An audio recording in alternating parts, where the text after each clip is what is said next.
Minnesota sports flowing in their veins. Mackey and Judd on Score North and ScoreNorth.com. Just the team. Coming into the building, it just felt like family. You know, I already have two coaches here, Mike and Patton, and it just felt like home to me. Walking in, the cafeteria, the people in the cafeteria, from the GM himself, the head coach, just everybody. They came in with open arms, and I love it, man, and that's what made me go with the Minnesota Vikings. There he is, Za'Darius Smith. And by the way, we'll get into more of the contract details there on Purple Daily, 4-Question Friday, but very team-friendly. Very team-friendly. It's one of those, hey, it's a $42 million 3-year deal. Not really. It's like 6.5 guaranteed. And then there's a bunch of there's roster bonuses that are mostly like games played bonuses, where he gets like $176,000 per game because he's been nice. hurt. So his cap hit, I believe, according to a couple different like over the cap and Spotrac, it's like $3.2 million for a cap hit this year. Mm-hmm. So, damn. This is why the agent did not immediately say, and the guaranteed money is because, and you know what? Good for the Vikings. And this is a contract that clearly indicates there is trepidation and concern about the back. But if he can play, it's an absolute steal. Yeah, like he passes physical, which gave them the green light to sign him. But it doesn't mean that he takes a hit or something. Like it's a great gamble. Yep, absolutely. I have no problem with it. There's some risk, but it doesn't cripple you financially. So, anyhow, this is Mackey and Judd. Feedback Friday. We're going to take all of your questions, concerns, comments that you've thrown at us throughout the week across the Score North app. You can always hit us up. There's a message tab at the bottom. We are constantly checking the YouTube comments and Twitter comments. By the way, I should mention, we have an opening right now on our sales team. So if you want to join Score North, you want to join Mackey and Judd Purple Daily and help the fastest growing Minnesota sports platform in the world, hit us up.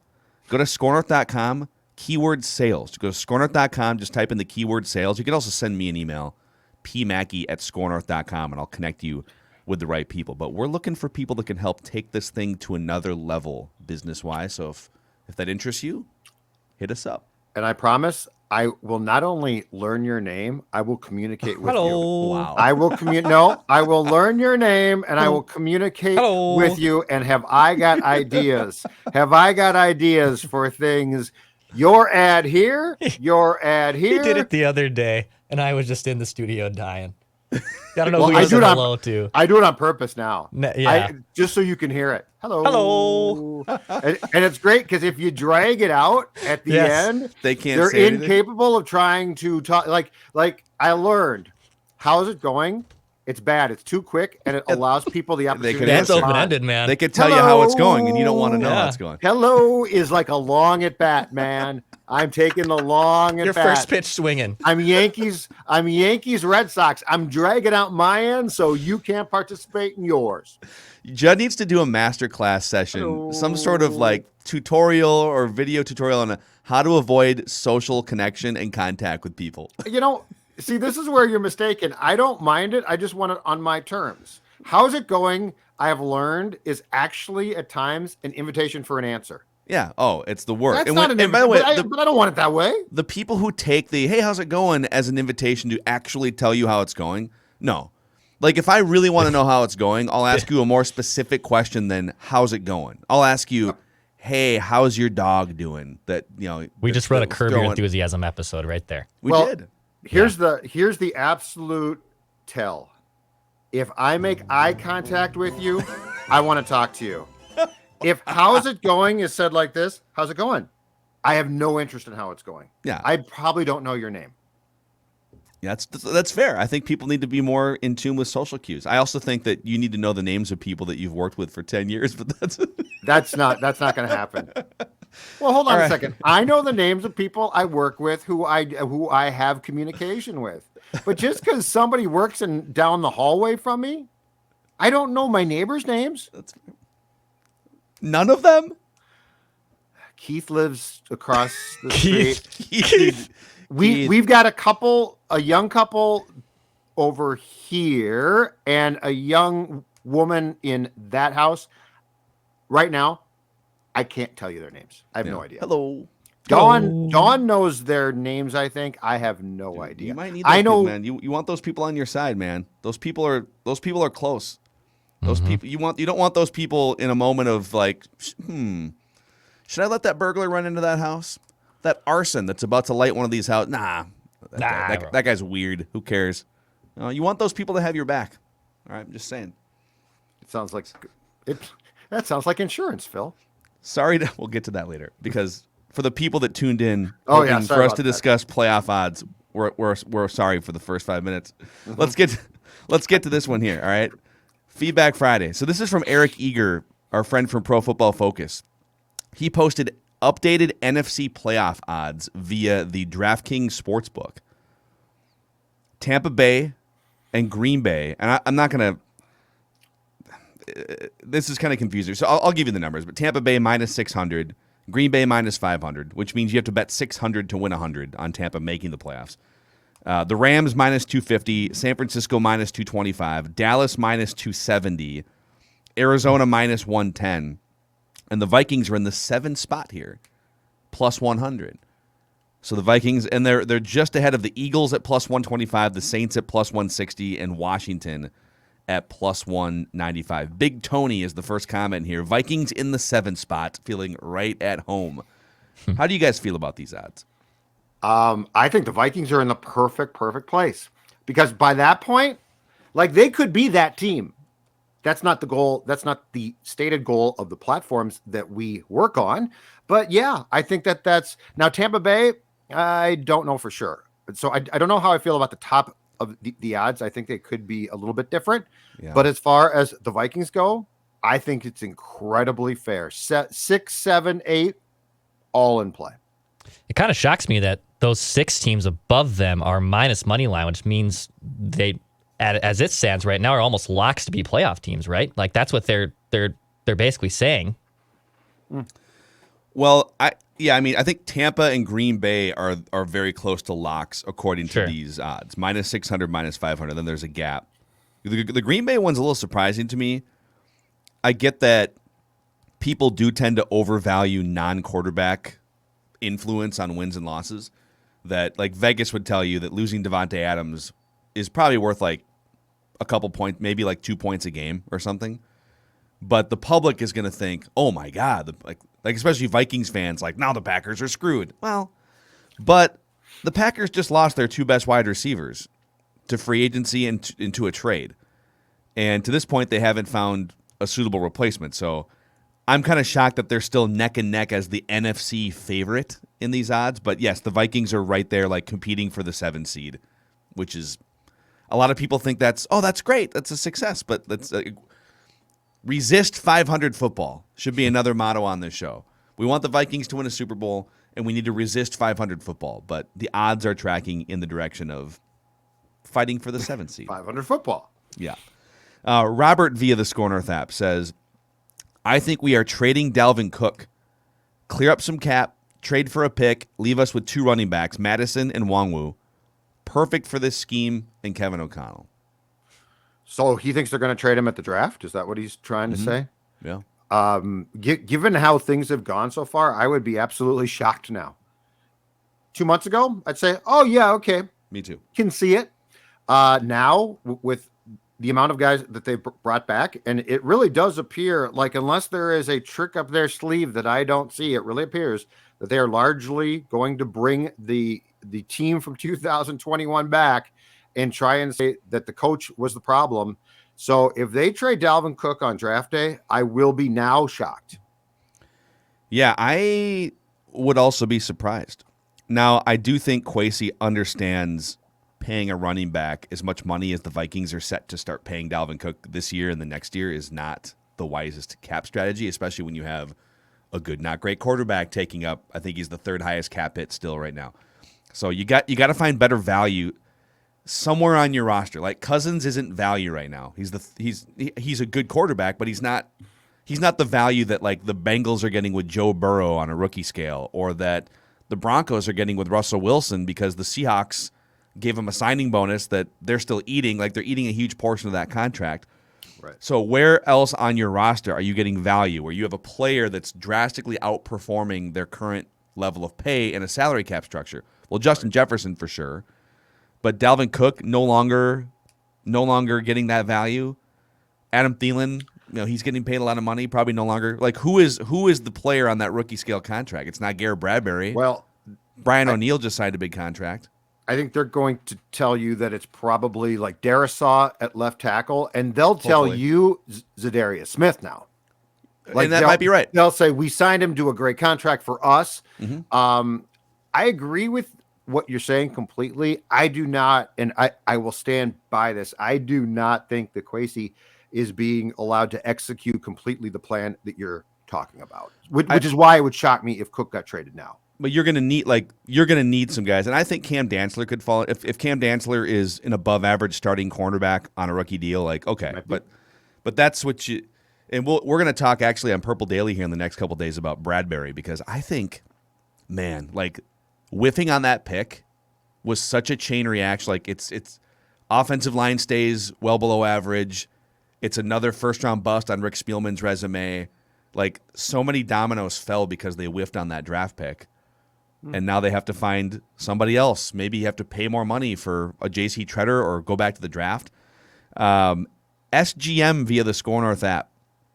This might be one of the coolest compliments the show has ever received. You guys saw this earlier this week, too. Phil Judd Declan. I'm a New Jersey guy who doesn't root for any Minnesota teams, but I happened to randomly stumble upon your YouTube channels in 2020 and have been hooked ever since, listening and watching every day while I work and do chores, exercise, etc. I don't even cheer for any Minnesota teams, but I still find myself deeply invested and interested in them because of how much I enjoy your shows. Good luck to your teams this year, except when they face my New York teams. Thank you, SGM. That is very nice. That's very, very nice. It's awfully. In fact, you know what? I'll say one thing. Hello. Hello. Hello. Judd looking to build a real connection with SGM there. Little eye contact there, too. It's great. Well, yes, I made eye contact. Jeff Pulford, our buddy Pulford Skoll down in Tennessee, via the Score North app, says, why on earth did the Vikings re-sign that trash panda Sean Mannion? You've got to be kidding me. Just make him a coach. Stop wasting a roster spot on him. If this new front office allows Kurt to dictate his backup again, I'm going to scream. He knows if Mannion is his backup, if he gets booed or does bad, it won't matter because the backup is even worse. I did, just to piggyback off this, Chris Thomason from the Pioneer Press, Vikings beat writer, he said in a tweet a little while ago that it's looking like Mannion is going to be the backup here. So here's the tweet. Kellen Mond will get a look, but at this point, the Vikings are eyeing Sean Mannion as the backup quarterback. He's obviously a veteran, familiar with the offense. He was with the Rams for a couple years, so yeah, he's the backup. No, you guys have any thoughts on that? next thing. No, I've said my piece. I did see the Bears could be potentially looking to trade Nick Foles. Well, I wouldn't mind Nick Foles as a backup. I don't think they're not. Yeah, Nick Foles, but they're not going to. Obviously, Nick Foles presents a risk to the starting quarterback potentially. Yeah, they're just not. Like, I think they're looking to pour as much positivity and energy, and just they're trying to erase the relationship that failed them. Mannion is a human binky. He's a binky. Here, Kirk. Here's your binky. Oh, thank you. I wasn't much of a binky baby. I had one. I was like, I sucked my thumb when I was 3. I'm too old for that stuff, but I'm just saying he is a human binky. He's Kirk's binky. I want my binky. Tyler Edwards via the Score North app says, love the show, y'all. We could blame Kirk's hesitations, Culpepper's knee, Blair Walsh's choking problem, but the true blame goes to the Ed Thorpe curse. From 1934 to 1969, the NFL champion received the Ed Thorpe Memorial Trophy, named for an NFL referee who died in 1934 and was well-liked by the higher-ups in the league. The Vikings were the last team to win this trophy before they went on to face AFL champion Chiefs in the AFL-NFL World Championship game, named the Super Bowl the next season. You would then expect this trophy to be somewhere in Minneapolis. However, rumor has it that somehow the Vikings lost the trophy, according to Bleacher Report. Really? It's the only thing that makes sense that the Ed Thorpe curse I love this. has been lingering for 50 years with this franchise. I just learned something new. I had no idea. This Amazing. is fantastic. I'm going to look it up right now. Bookmark it and read that story. So, I mean, there's got to be some kind. If the Cubs had a curse and the Red Sox had a curse, there's got to be something. Here it is. Yeah. Wow. I had no idea. What does the trophy look like? I'm trying to find it. But, of course, the champion that won this Ed Thorpe trophy the most, the Green Bay Packers won it 8 times. Did they? Okay. Hold on a second. No, rediscovery. In 2015, the Thorpe Trophy was found to have been in the possession of the Packers instead of the Vikings. They stole it. Initially, the Packers and the league didn't know how it got there, and it was proposed that the owner of the gas station, the Vikings lost the trophy, may have sent it to the Packers after finding it. Classic. Why wouldn't the Vikings keep it? They were the last team to... They lost it at a gas station, according to this. And the owner found it. It says, it was proposed that the owner of the gas station at which the Vikings lost this trophy, the Ed Thorpe Trophy, may have sent it to the Green Bay Packers after the owner of the gas station found it. Okay, this needs to be like the Badgers and the Gophers play for the Axe. We need to play the Packers here for the Ed Thorpe Trophy, I think. Wait. After research by various teams, it was discovered that contrary to original belief, there had been only 6 of the individual trophies awarded to teams for their victories. Okay, so this is the Vikings lost the damn trophy though at a gas station. We need to find out how that happened. So somebody has someone's just got the Ed Thorpe Trophy in their man cave. Someone's grandpa. Well, the Packers might still have it now because it went to them. But why did the Vikings lose it? The Vikings disrespected the trophy. Well, we stole Za'Darius Smith, and we're about to steal, what's the other guy? Their slot cornerback. We got Chandon Sullivan. You can keep the Ed Thorpe Trophy. We got Chandon Sullivan coming, okay? He's visiting anyways. I love that the Vikings are updating via Twitter. Cornerback Chandon Sullivan has begun his visit. He has entered the building. We need updates every 10 minutes, man. Yeah. Judd has poured his second cup of coffee. Judd is walking to the small kitchen break area for the 7th time to refill his coffee cup. Chandon just ducked out to have a smoke. We didn't know he smoked. Should we sign him still? Here's a Twitter poll. Yes, no. Let's see here. Prashant says via the Score North app, what are your guys' thoughts on the Kirk Cousins appearance on the Pat McAfee show earlier this week? I thought it was interesting when he talked about his criticism and leadership style having changed and being more of a presence. Maybe it's a sign of things to come. Maybe it's the same old. A bunch of people asked us about this, by the way. Colton added via the Score North app. I don't know if you've seen the Kirk interview with McAfee, but I caught something that you may find interesting.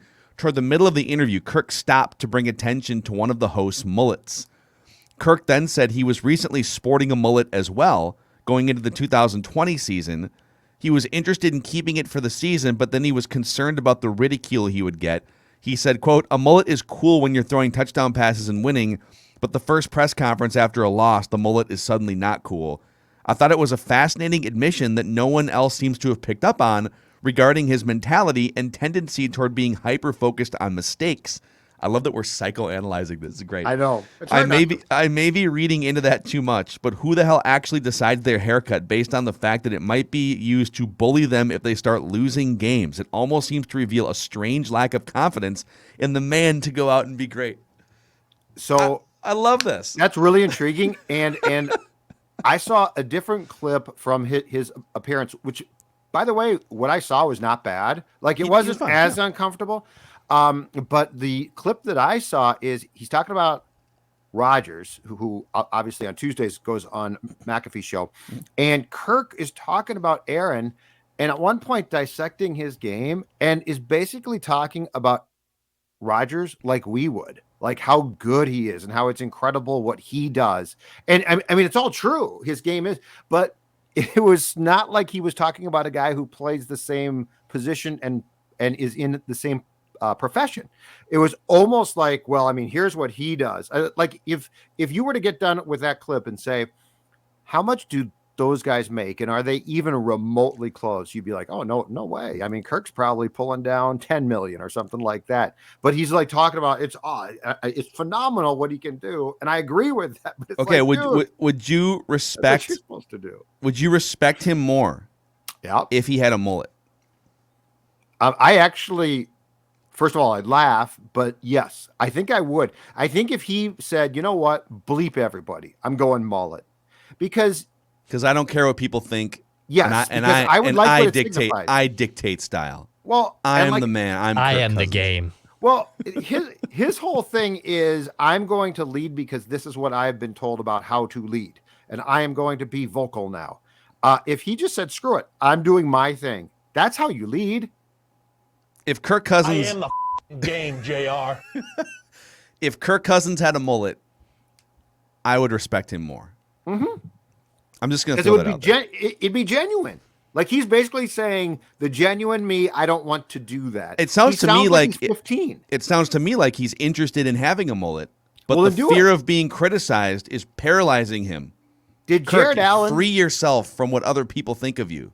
Ever wake up and think, I'm Jared Allen. You know what? I can't do this. No. If we lose the game, people are going to make fun of me. Yeah. No. Mm-hmm. He was Jared bleeping Allen, and he thought, I'm the best at what I do, so screw these people. And you know what? Right or wrong, I respected it. As professional Kirk Cousins haters here on this show, we've reached a new low, psychoanalyzing his hair choices. That was a great note. Man. The note you just read was fantastic. By the way, speaking of worrying about what other people think of you, okay, you know what? If you've got issues in the bedroom and you want to be discreet about fixing them, Valley Park Medical Clinic is here to help you, providing breakthrough ED remedies to men in the greater Minneapolis area.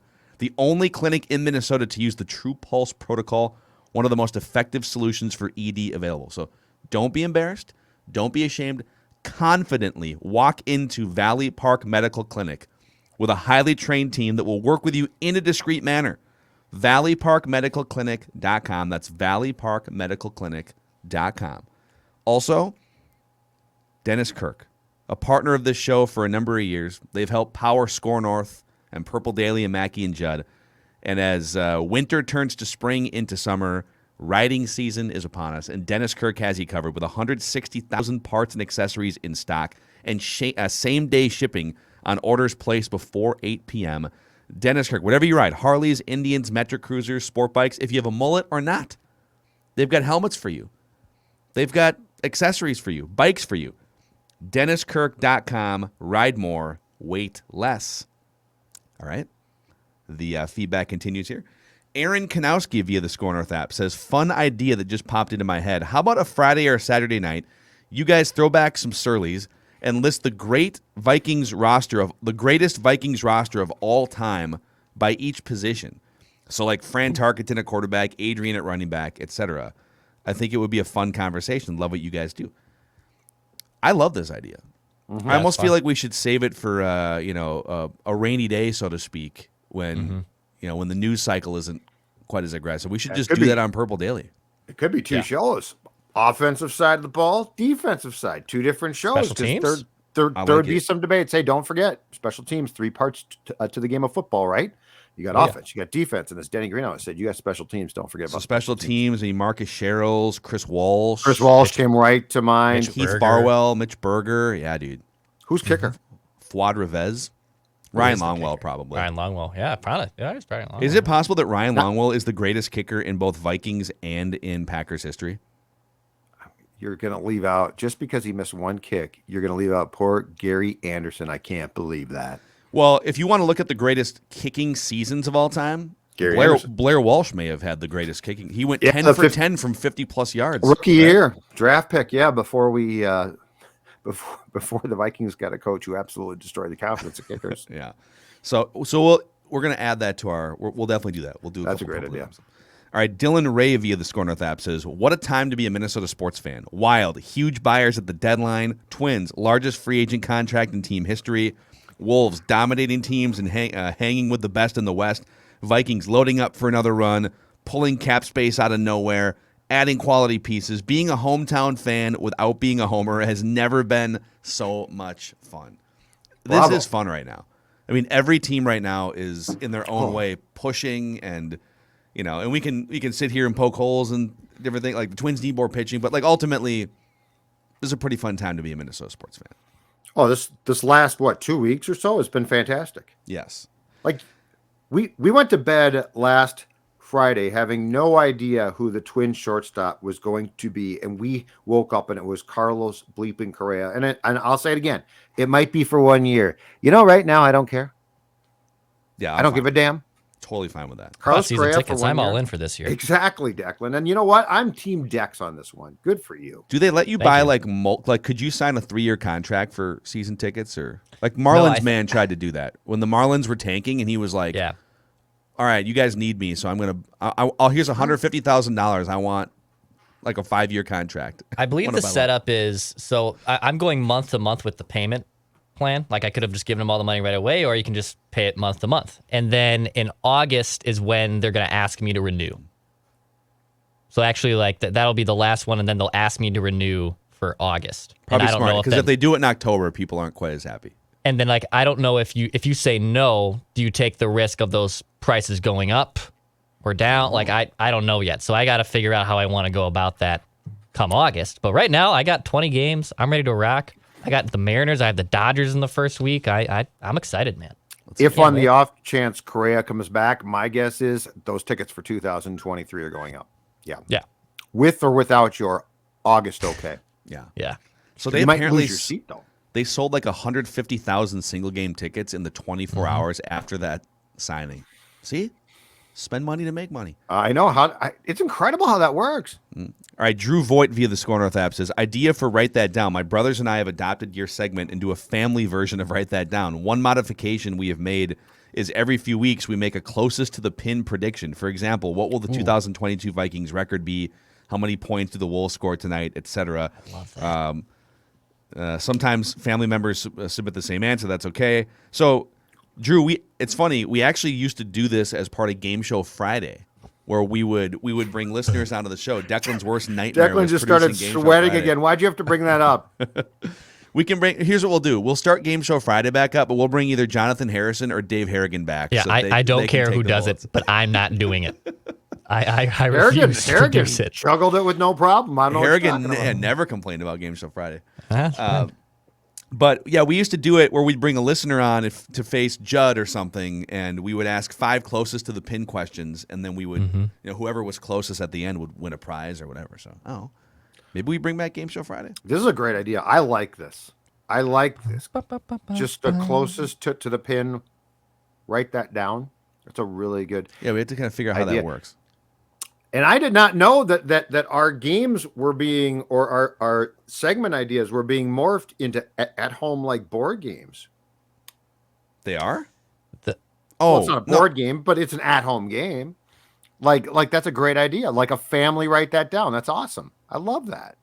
The girlfriend likes to use Write That Down against me in the future of our relationship when we're moving in together.